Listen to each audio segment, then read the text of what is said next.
Bangla take চ্যানেলের পক্ষ থেকে স্বাগত। বন্ধুরা, ইতিমধ্যে একটি গুরুত্বপূর্ণ আপডেট নিয়ে এলাম আপনাদের সামনে। রেশনে ঠকলেই অভিযোগ জানান মোবাইল ফোনে। নতুন প্রকল্প শুরু কেন্দ্রের। রেশন গ্রাহকদের ঠকালে দ্রুত খবর পেয়ে যাবে কেন্দ্র। প্রাপ্য পরিমাণের চেয়ে কম খাদ্যশস্য দেওয়া হলে গ্রাহকদের আরও অভিযোগ জানানোর কোনো কাঠগড় পোড়াতে হবে না। নিজের আধার কার্ড দিয়ে অনলাইনে অভিযোগ জানানো যাবে। কোন রেশন দোকানে কি খাদ্যশস্য কম দেওয়া হয়েছে অথবা নিম্নমানের মিলিয়ে বলে অভিযোগ থাকলে তার ছবি তুলে স্মার্টফোনের নির্দিষ্ট অ্যাপে আপলোড করতে হবে। সেটি তৎক্ষণাৎ জেনে যাবে খাদ্য মন্ত্রক।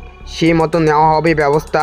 আর যাদের স্মার্টফোন নেই, হোয়াটসঅ্যাপ নাম্বার নেই, তারা 14457 নম্বরে ফোন করে অভিযোগ জানাতে পারবে। মঙ্গলবার এই লক্ষ্যে অন্ন সহায়তার নামে বিশেষ অ্যাপ উদ্বোধন করলেন কেন্দ্রীয় খাদ্যমন্ত্রী প্রহ্লাদ যোশী। একইভাবে অন্নমিত্র নামে অন্য একটি অ্যাপের মাধ্যমে রেশন দোকানের উপর নজরদারি বাড়ানোর সিদ্ধান্ত নিয়েছেন মোদী সরকার। কোন রেশন দোকানে কত চাল গম মজুদ আছে, কত বিতরণ হচ্ছে, গ্রাহককে বিতরণের রসিদ তথ্য ঠিকমতো রাখা হচ্ছে কিনা তা দেখবে এই অ্যাপ। রেশন দোকানদার, খাদ্য দপ্তরের আধিকারিক এবং ফুড ইন্সপেক্টরদের মধ্যে এই অ্যাপ সমন্বয় করবেন। এর এই পাশাপাশি ডিপো দর্পণের অ্যাপের মাধ্যমে দিল্লিতে বসেই খাদ্য ও গণবন্টনের মন্ত্রকের অফিসাররা নজরদারি চালাতে পারবেন ফুড কর্পোরেশন অফ ইন্ডিয়া এবং সেন্ট্রাল ওয়ার্ক হাউসের উপর। কোথায় কত স্টক রয়েছে চাল গম, সেই সমস্ত বৈজ্ঞানিকভাবে সাজানো আছে কি না, কখন কোথায় কোন লরিতে খাদ্যশস্য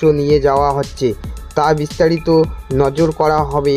সিসিটিভির পাশাপাশি আইওটি ইন্টারনেট অফ থিংস সেন্সরের মাধ্যমে তা দেখা হবে। কোন গুদামে কত খাদ্যশস্য ধরে তা সঠিক তাপমাত্রায় আছে কিনা, এক জায়গা থেকে অন্যত্র খাদ্যশস্য নিয়ে যেতে কত নষ্ট হচ্ছে সব অনলাইনে নোট করা হবে। কোনো গড়বাদ দেখলেই সক্রিয় হবে আধিকারিকরা। তো এই ছিল আজকের আপডেট। এরকম নতুন নতুন আপডেট পেতে আমার এই ছোট্ট চ্যানেলটিকে সাবস্ক্রাইব করে দিয়ে পাশে থাকুন।